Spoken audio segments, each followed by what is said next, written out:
Welcome back to our channel learn Max 2.0. இப்போ நம்ம என்ன சம் பார்க்க போகிறோம்னா டிஎன்பிஎஸ்சி எஸ்எஸ்சியில் கேட்கக்கூடிய இந்த சம்மை தான் பார்க்க போகிறோம். என்ன கொடுத்துருக்காங்க, 75 மீட்டர் நீளமுடைய ஒரு ஓடும் ரயிலின் வேகம் 45 கிலோமீட்டர் பெர் மணி எனில் 200 மீட்டர் நீளமுடைய ரயில் மேடையினை கடக்க அந்த ரயில் எடுத்துக்கொள்ளும் கால அளவு என்ன அப்படின்னு கேட்டிருக்காங்க.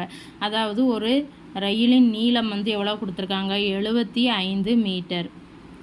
இந்த ட்ரெயின் எவ்வளவு ஸ்பீடில் ஓடுதுன்னு கொடுத்துருக்காங்க, 45 கிலோமீட்டர் பெர் ஹவர், மணிக்கு 45 கிலோமீட்டரில் ஓடுது அப்படின்னு கொடுத்துட்டாங்க.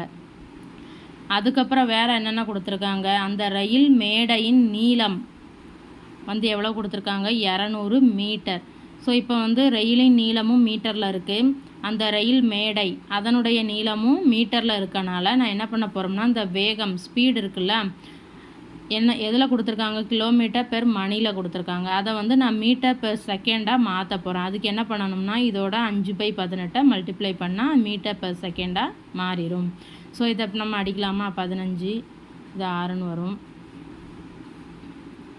5 அப்போ 25/2 மீட்டர் பெர் செகண்டாக மாற்றியாச்சு. இப்போ இது ஸ்பீடு.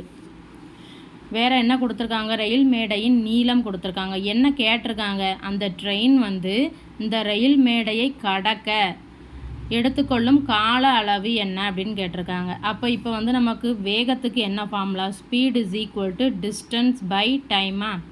இப்போ இந்த நமக்கு ஸ்பீட் தெரியும், டைம் கண்டுபிடிக்க போகிறோம். அப்போ டிஸ்டன்ஸ் இப்போ நம்ம கால்குலேட் பண்ணணும் கொடுத்துருக்கதை வச்சு. இப்போ என்ன கேட்டிருக்காங்க, இந்த ரயில் மேடையை அந்த ட்ரெயின் ஃபுல்லாக கிராஸ் பண்ணி வெளியில் போய் நின்னாதானே அந்த ரயில் மேடையை கடந்ததற்கு சமம். அதாவது என்னென்னா இங்கே ஆரம்பித்து ட்ரெயின் ஃபுல்லாக இதை முடிச்சுட்டு வெளியில் போய் நிற்கணும். அப்போ தானே அது இந்த ரயில் மேடையை கடந்ததற்கு சமம்.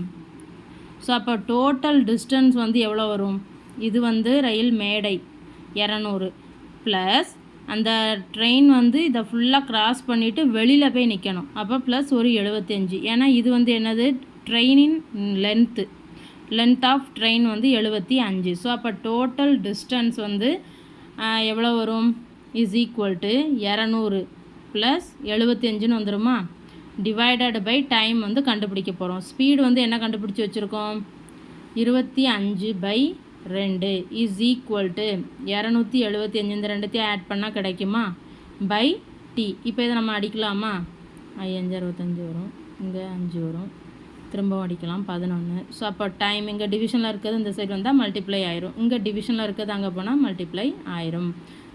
ஸோ அப்போ அந்த ட்ரெயின் எடுத்துக்கொள்ளக்கூடிய நேரம் எவ்வளவு, 22 செகண்ட்.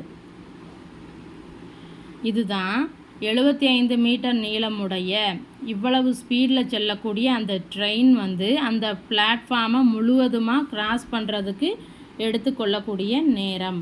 வீடியோ பிடிச்சிருந்தால் சேனலை சப்ஸ்கிரைப் பண்ணுங்கள், வீடியோவை ஷேர் பண்ணுங்கள். தேங்க்யூ.